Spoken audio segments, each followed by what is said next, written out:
The Apple Vision Pro, spatial computing. This one, I promise you, is going to be a game changer. When I think about the past decade and a half, I remember so many times where people have scoffed at Apple's new product releases and talk about how ridiculous they look or how silly an idea they were.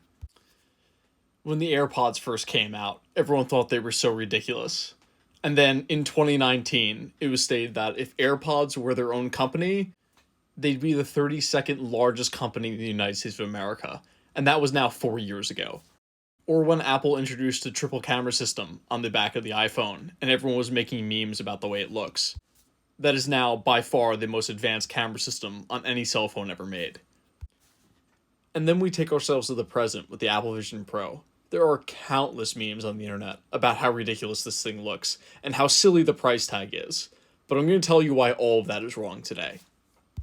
Let's start with the most controversial piece, the price.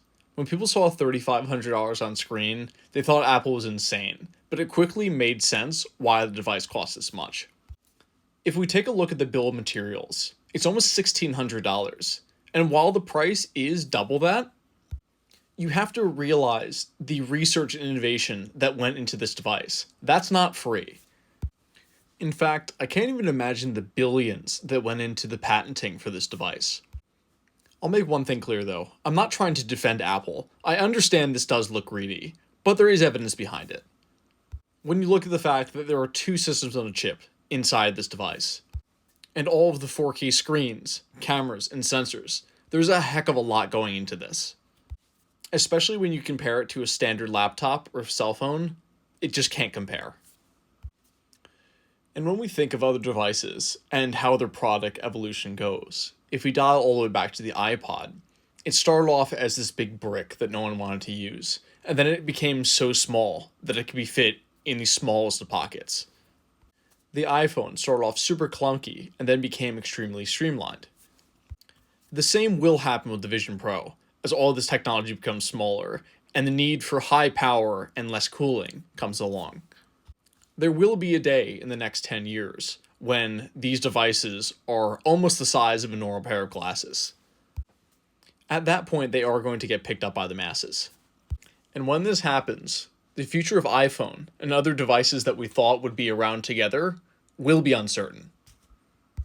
The next evolution of our interaction with technology has been long overdue. If you think about the way we interact with computers, it's been pretty consistent since the 1980s.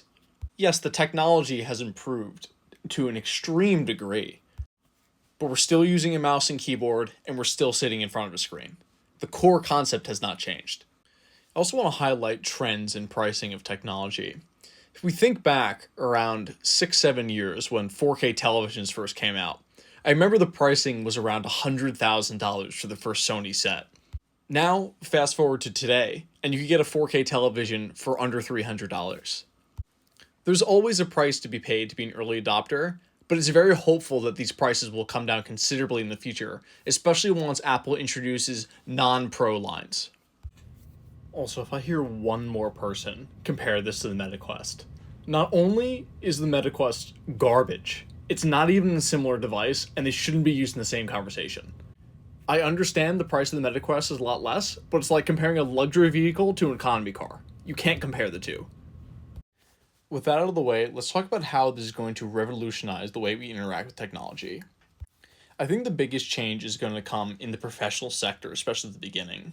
I think about how when I'm working, I could never have enough screens. I like using a triple monitor setup, quadruple monitor setup, whatever it may be.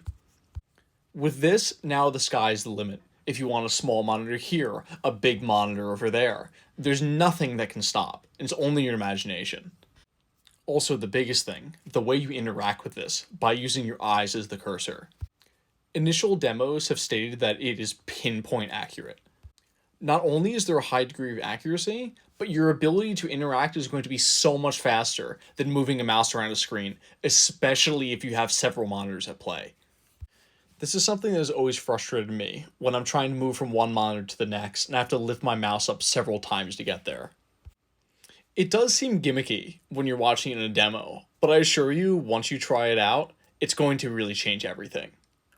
During the initial unveiling, several people interacted with it and said that they were able to look at a specific small piece of text in an entire document and select it seamlessly. This is something that, even with a mouse and keyboard, can be hard sometimes. And of course, it expands beyond that into entertainment and even in education.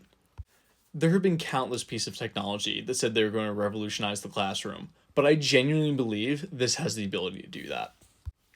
I really wish that while I was in college, something like this existed. I feel like studying would have been completely transformed, and it's something that I would have really enjoyed immersing myself in.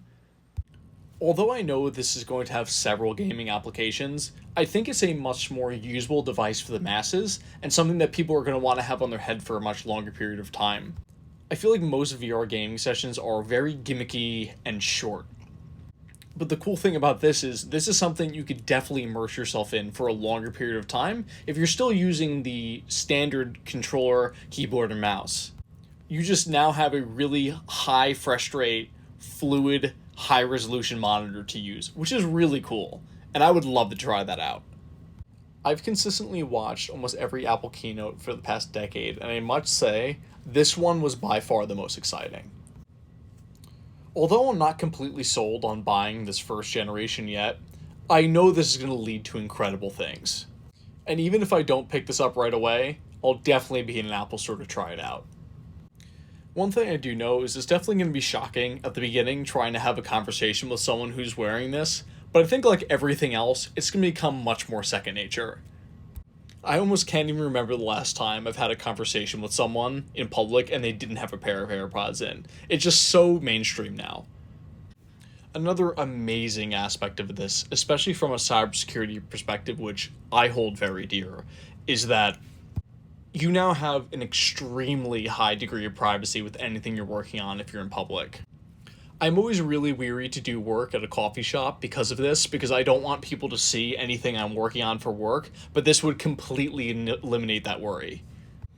And it's so cool that you can do this while still being fully immersed in the world around you. I could already see it, just being at a coffee shop and seeing people in line scrolling through a feed while having this on their head and then walking up to order a coffee. It seems so weird, but I know it's coming. With all of this certainly comes privacy concerns. This device is covered in cameras. Not only does it allow you to record things around you, but there is a ton of data points that this device constantly needs to be processing for it to work properly. I'm not as concerned as I would be with other companies, as Apple is laser focused on security. But this is something I'd be a little weary of as copycats start coming out from other lesser known brands that don't put as much time into the encryption on these devices. Apple's always late to the game with stuff like this, but when they come, they do it right, and they do it with security in mind, which is so important, and I really love that. Will this find its way into every household around the world in the next few years? Only time will tell, but I think there's a pretty good chance. I really appreciate you all watching this, and if you want more content like this, please do like and subscribe, and there's plenty more on the way. Thank you so much.